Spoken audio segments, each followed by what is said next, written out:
Estamos de volta com o programa Direção Espiritual. Gostaria de lembrar que já está nas lojas o meu novo trabalho, Solo Sagrado. Olha que beleza, está até combinando com o nosso cenário. Parece que foi de propósito, mas não foi não, viu? O cenário já está pronto, já está sendo providenciado desde o início do ano, né? Como o China é muito enrolado, o nosso diretor aqui, tadinho, estava trabalhando com projetos mais importantes, o namoro dele. Então o nosso cenário ficou de... Brincadeira. Foi um tempo de preparo, foi um presente que nós recebemos e foi um presente que também nos deu trabalho para receber, porque as pessoas que estavam envolvidas, todas elas com muito trabalho, mas graças a Deus estamos aqui. Mas eu estava falando era do Solo Sagrado, não estava falando do cenário não. O CD Solo Sagrado pode ser adquirido também através aqui da Canção Nova. Inclusive já existe uma parceria da Sony Music com a Canção Nova no lançamento desse CD. Então você pode ligar aqui, 0 operadora 12 31 86 2600. Você pode também comprar através do site www.lojasacra.com.br ou então em todas as lojas de disco do Brasil. De maneira muito especial hoje, a maior distribuidora de discos no Brasil é as lojas americanas. Tem que falar, né? Porque hoje a pirataria cresce porque faltam lojas, né? As lojas que antes vendiam discos faliram quase todas. Então são uma ou outra que continua. A FENAC continua também, a Leitura, mas a grande distribuidora da música hoje no Brasil são as lojas americanas. Cristian, muito obrigado pela sua presença mais uma vez. Você agora está com mais dignidade do que no cenário anterior, né? Está mais acomodado. Subir de nível. Falar subir de nível, nós estávamos comentando aqui no intervalo. Eu vou ter coragem de contar para vocês uma neurose. Eu estou precisando de um psiquiatra para fazer um tratamento, que eu também tenho um problema de vida. Esse telefone que a gente não larga, né? Eu caí na bobagem de baixar um joguinho no meu celular há mais ou menos uns 7 meses, que se chama Mini Fazenda. E eu fui ficando tão ligado naquele negócio que parece que... E é impressionante como... E olha que eu me considero uma pessoa consciente, né? Eu me observo muito. O dia que eu percebi que eu estava colocando o celular para despertar 3, 4 horas da manhã para alimentar as ovelhas, eu percebi que alguma coisa não estava muito bem com o meu sistema mental. E aí eu estava contando isso aqui para o Christian e ele fez uma reflexão muito interessante. Ele estava dizendo que quando a gente fica muito empolgado com esse jogo, de alguma maneira a gente faz esse jogo ser para nós aquilo que deveria ser a vida real. Não é isso que a gente falava aqui? Só que no jogo as coisas são mais simples, né? As conquistas são muito rápidas e eles fazem justamente para isso. Não pode ser uma coisa muito demorada, senão a gente desanima. E lá na Mini Fazendinha é um entretenimento, claro, mas isso deveria ser assim, um entretenimento que não envolvesse o meu dia, né? Quando você percebe que você está preocupado, porque tem ovelhas com fome, e você precisa produzir aquela lã, porque você tem uma entrega para fazer, não, alguma coisa não está certa aí nas nossas escolhas, né? Então eu fico pensando que às vezes essa vida virtual, essas opções inúmeras que a gente tem hoje, de você se divertir, de você se entreter, elas são nocivas para nós, porque elas nos retiram da possibilidade de você viver esse descanso que eu falei. Se a gente estabelecesse uma regra, que depois das 10 então, a gente não olha mais mensagem no celular. Mas se morrer alguém, se morrer alguém você vai ficar sabendo, não vai ter jeito. Aliás, eu acho que as pessoas deveriam morrer em horário comercial, né? A pessoa morrer 3, 4 horas da manhã é muito ruim, porque a gente não tem o que fazer, né, nessa hora. Devia ter uma regra, só se morre em horário comercial para dar tempo da gente tomar as iniciativas, né? Tá todo mundo concordando aqui, ó. Defunto que vai ser... Não, defunto não, a pessoa vai virar defunto só em horário comercial. Brincadeiras à parte, a gente precisa ter essa disciplina no nosso dia mesmo, porque senão a gente vai fazendo escolhas que vão fragilizando demais a nossa saúde. Ainda hoje eu falava isso com um amigo meu. Eu estou ficando preocupado que às vezes eu fico com o hábito de olhar o celular de 5 em 5 minutos. Chegou um WhatsApp, tá bom. Chega mesmo, não tem como. Se você tem muitos amigos, se você tem muitos contatos ali, é natural que as pessoas falem com você o dia todo. Mas você não tem a obrigação de ficar respondendo aquilo toda hora que chega, se aquilo não for realmente importante. Responde mais tarde, ou tirar uma hora do dia para a gente poder fazer isso, para nos sobrar o tempo na academia. Eu me lembro que lá em Lisboa não, foi em Fátima. A gente fui fazer uma atividade física lá, tirei uma horinha do meu tempo lá durante a peregrinação, e uma recomendação que existia bem na entrada da academia era essa, né? Desligue o seu telemóvel. Desligue o seu telemóvel, que é o celular, para que você tenha condições de, pelo menos nesse tempo que você estará fazendo a sua atividade física, você desligar-se e fazer também uma higiene mental. E eu achei interessante porque é mesmo, a gente vai, né, e às vezes na academia as pessoas ficam cada uma com o seu celular. Seria uma oportunidade que a gente teria de descansar também um pouco a nossa cabeça. Cansa o corpo para descansar a cabeça. É sempre esse o movimento. Quem gosta de uma atividade física sabe que essa lógica é possível. Eu canso o corpo e descanso a cabeça à medida em que eu faço a minha atividade física. Mas agora a gente não está tendo condições nem de descansar a cabeça, porque a gente não larga dos aparelhinhos que nos cansam. Vamos fazer aqui, atender a Débora. A Débora escreve e pergunta. Ela é lá de Suzano, estado de São Paulo. Padre Fábio, quando eu estou em oração e peço a Deus uma resposta, costumo observar essas respostas por meio de sinais. Mas aí fico indecisa. O que devo fazer quando percebo o sinal? Primeiro, a gente precisa conviver com ele, Débora, porque às vezes a gente faz a leitura do sinal de acordo com o nosso desejo. Deus nos fala.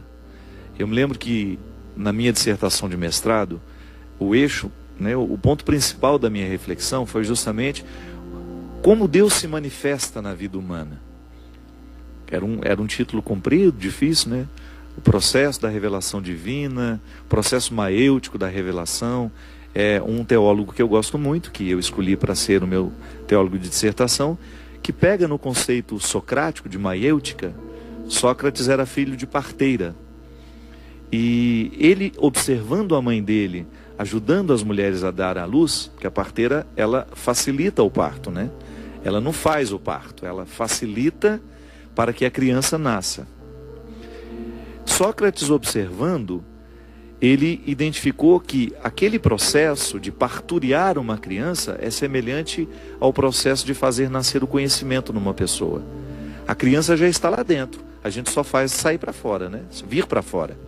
O conhecimento é a mesma coisa. Quando eu estou com uma criança, Sócrates acredita que todos os conhecimentos do mundo já estão dentro daquela criança.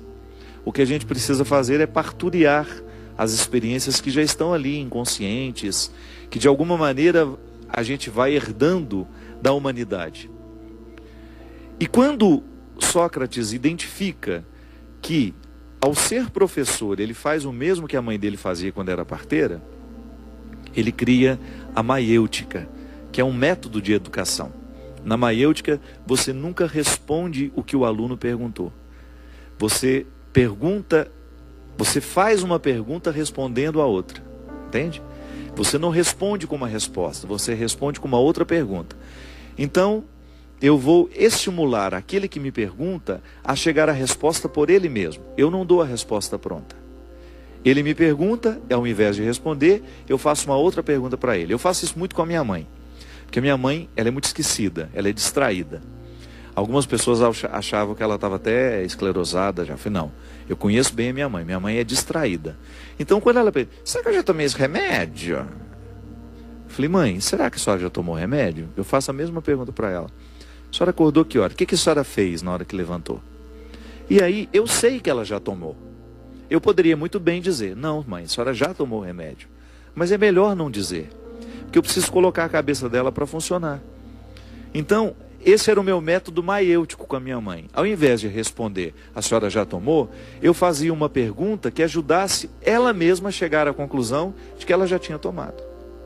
O teólogo da minha dissertação pegou esse conceito de maiêutica, que Sócrates aplicou na sua filosofia, no seu processo pedagógico, na sua maneira de ser professor, que Sócrates era professor, e ele interpretou que a revelação de Deus na história é sempre assim. Nós já temos todas as respostas dentro de nós. Deus já está presente dentro do meu coração, Deus já está presente dentro do seu coração. Como é que eu vou descobrir a sua vontade? À medida em que eu permito que esse Deus fale comigo. Não há nenhuma novidade mais a ser dita, e a igreja diz isso. A revelação terminou com a morte do último apóstolo. Olha que interessante isso. Mas como é que eu posso extrair alguma novidade dessa revelação de Deus na história humana, que teve o ponto alto em Jesus e que depois terminou de ser manifestada com a morte do último apóstolo? Eu vou descobrir que toda essa novidade já está dentro do nosso coração, dentro da nossa consciência, e nós vamos descobrindo à medida que nós vamos fazendo as perguntas para nós mesmos a respeito do que Deus quer de nós. Então, Queiruga, que é o teólogo que eu estudei, ele dizia assim: Deus sempre fala com o coração humano. Deus nunca priva. Pode ser o homem mais pecador do mundo, Deus vai falar com ele, se ele der condições de ouvir a voz que lhe fala. Então, Deus está sempre falando comigo, Deus está sempre falando com você. A gente poderia até ousar em dizer: Deus fala mais com o Papa Francisco ou fala mais comigo? Deus fala mais com o Papa Francisco ou fala mais com o Christian? Deus fala do mesmo tanto, com todos nós. O que vai fazer a diferença é o tanto que a gente para escutar. Deus fala comigo com a mesma intensidade que falou com Santa Teresinha. Deus fala comigo com a mesma intensidade que falou com Francisco de Assis. O que vai fazer a diferença é o tanto que eu paro para ouvir o que ele diz. Aí Queiruga até dizia que Deus se manifesta sempre, mas que nós temos os obstáculos da nossa inteligência, ou então da nossa pouca inteligência, de não sermos capazes de compreender o que ele nos diz. Então, Débora, toda vez que você percebe que Deus lhe dá um sinal, conviva com esse sinal. Preste bem atenção para você saber se Deus está realmente dizendo o que ele quer dizer, ou se você está forjando compreender o que você gostaria que ele dissesse. Porque às vezes isso acontece. Eu peço a Deus que me dê a graça, vou dar um exemplo simples. Senhor, eu quero que o Senhor me dê a graça de gravar um disco em Los Angeles. Muita gente tem essa vaidade de sair do Brasil para ir a Los Angeles, para entrar nos grandes estúdios com os grandes produtores de Los Angeles. Eu nunca tive esse desejo. Pode ser que um dia eu tenha, pode ser que um dia eu tenha a oportunidade de fazer isso. Aí eu vou rezar e pedir a Deus que me ilumine para saber se aquilo é uma vontade. Mas a minha vontade é tão grande de gravar um disco lá em Los Angeles, que eu vou dar um jeito de escutar que Deus está me mandando ir para lá. Então, eu não faço a leitura dos sinais de acordo com o que o sinal está dizendo. Eu faço a leitura dos sinais de acordo com o que eu gostaria de ouvir. É por isso que eu gosto muito daquela música do Gilberto Gil.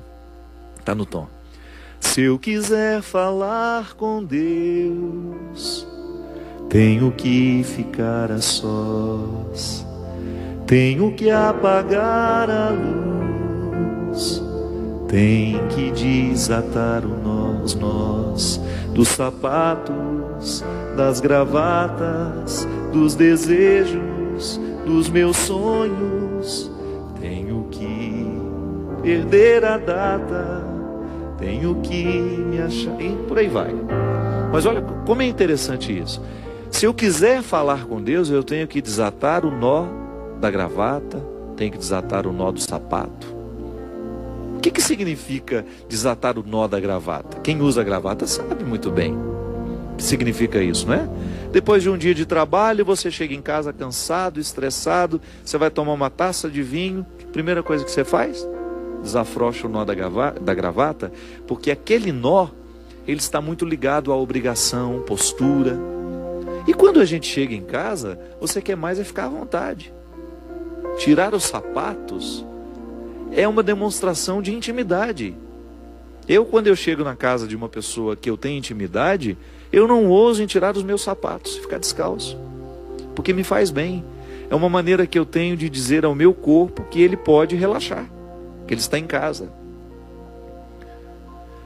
Quando a gente quer falar com Deus, e o poeta Gilberto Gil nos deu algumas dicas preciosas, a gente tem que desatar os nós do desejo também. Isso é, eu não posso ficar amarrado àquilo que eu tanto desejo. Eu tenho que me despojar. A grande questão é essa.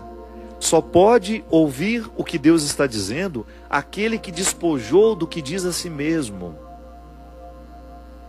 É até bom repetir isso. Só pode ouvir o que Deus está dizendo aquele que despojou-se do que diz a si mesmo. Porque aí eu corro o risco de ouvir não o que Deus está me revelando, mas eu corro o risco de ouvir aquilo que eu gostaria que Ele me revelasse. Então, se eu não desafrouxar os nós, se eu não retirar um pouco o meu desejo da história, aí você pode até dizer, padre, mas um ser humano pode viver sem desejar? Não, mas nós podemos observar o desejo. Nós podemos ter uma compreensão cada vez mais acertada do que desejamos, de como funciona o nosso sistema. Nós desejamos o tempo todo e é isso que nos mantém vivos. Nós nunca... Lacan, o grande psicoterapeuta, dizia que o ser humano nunca pode parar de desejar, porque o que realiza o ser humano não é aquilo que ele tem, mas é aquilo que ele é ausente. Não é o que nós já alcançamos que nos mantém em pé, minha gente. O que nos mantém em pé é aquilo que nós não temos. Olha que interessante isso. Você olha para tudo aquilo que você já alcançou na vida e você chega à conclusão de que isso não é o suficiente para lhe manter em pé e nem disposto para viver. É o que você ainda pode alcançar. Não significa que você está sendo ingrato com a vida, com aquilo que você já alcançou, não. É que se a gente não se desprender do que a gente alcançou, a gente para de alcançar outras coisas. Se a gente ficar abraçado àquilo que a vida já nos deu, se a gente ficar abraçado aos discos que a gente já gravou, aos livros que nós já escrevemos, aos trabalhos que nós já executamos, a gente não se abre à possibilidade de fazer coisas diferentes, coisas novas. É por isso que é tão difícil, é por isso que é tão complicado para aquelas pessoas que fazem muito sucesso, depois voltar a uma vida normal quando o sucesso passou. Sair de cena requer muita sabedoria. Por quê? Geralmente aquela pessoa que foi endeusada num tempo da vida, nossa, como ela era importante, ele foi presidente da República, ele era recebido em todos os lugares, com os tapetes vermelhos. De repente ele sai do poder, 10 anos depois ninguém nem lembra mais. Ou sabe quem ele é, mas não tem mais aquela pompa para receber, ele não vai ser recebido da mesma maneira como era antes. Aí a pessoa entra em depressão. Aí a pessoa perde o sentido da vida. Por quê? Porque continuou amarrado no desejo. Não soube abrir as portas para identificar a possibilidade de viver um novo tempo. Sem protocolos. Ser tratado como gente pelo outro. É tão bom. É tão bom você ser tratado como gente. Descansa tanto a gente quando o outro lhe olha como um ser humano só. Quando esquece os títulos que você tem, ou quando esquece a sua fama, e observa só o ser humano que você é, e acolhe você assim. Para a pessoa que vive o tempo todo, essa coisa de ser imaginado pelo outro, né? Porque a pessoa famosa, ela transita o tempo todo dentro de um contexto de imagem. O outro vê na televisão, o outro vê na capa do livro, o outro vê na capa do CD, o outro vê porque ele é o presidente, porque ele é o senador, ele é o escritor, ele é o ator, ele é o diretor. Então, na hora que está diante dele, perde até a espontaneidade, perde a naturalidade e corre o risco de não tratá-lo como um ser humano. Por isso que às vezes a relação é tão cansativa, porque é uma relação objetal, não é uma relação natural. O outro parece que se presta a ser um objeto da nossa satisfação.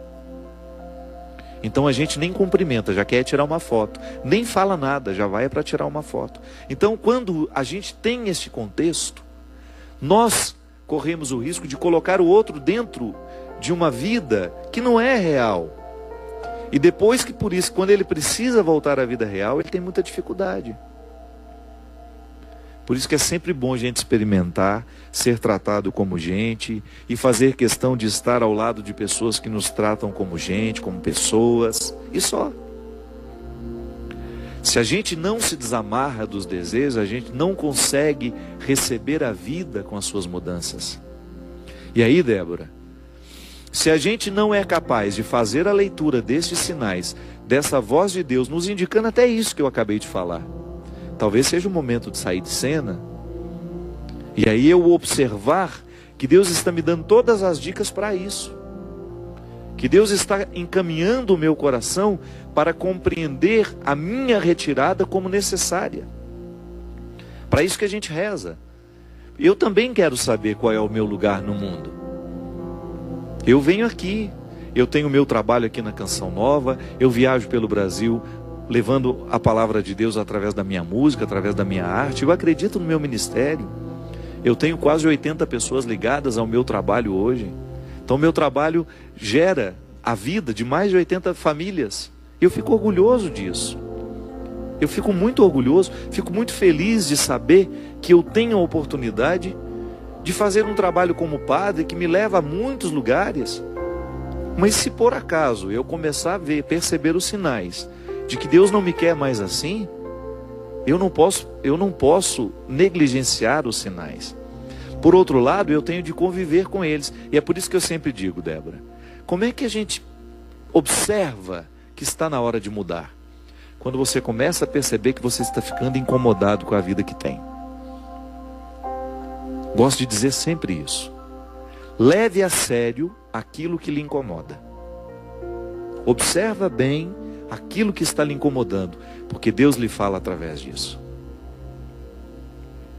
Preste atenção nos incômodos da sua alma e você vai começar a identificar ali a voz de Deus, lhe ajudando a identificar uma mudança.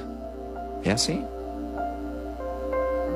Quando nós percebemos que o coração está ficando incomodado, que você já não está inteiro naquilo que você faz, talvez Deus esteja ali te lançando uma corda para que você segure e Ele te leve a um novo tempo, a uma nova vida.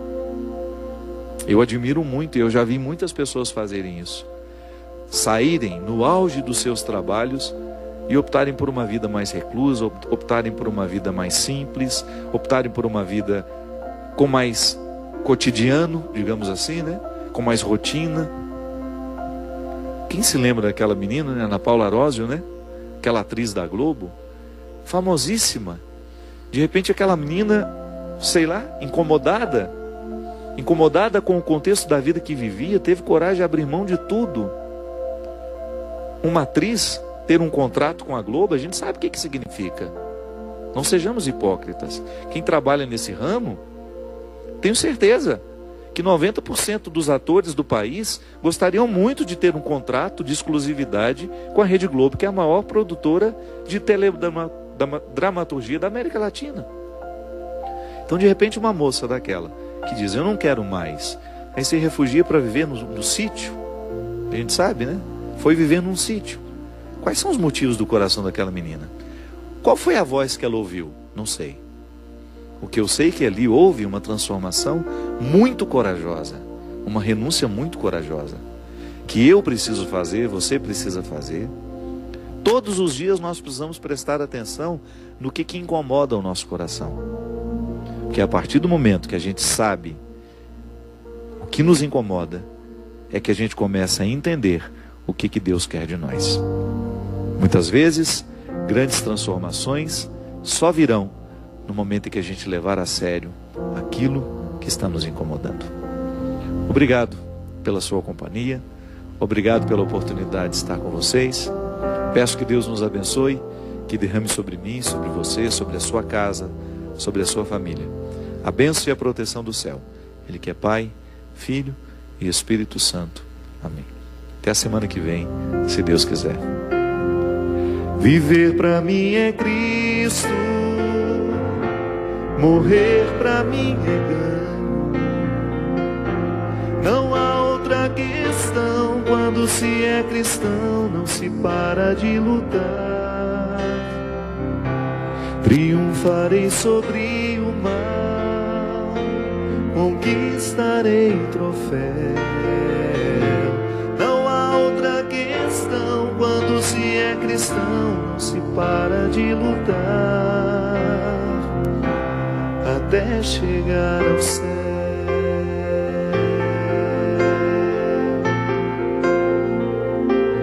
Chegar ao céu.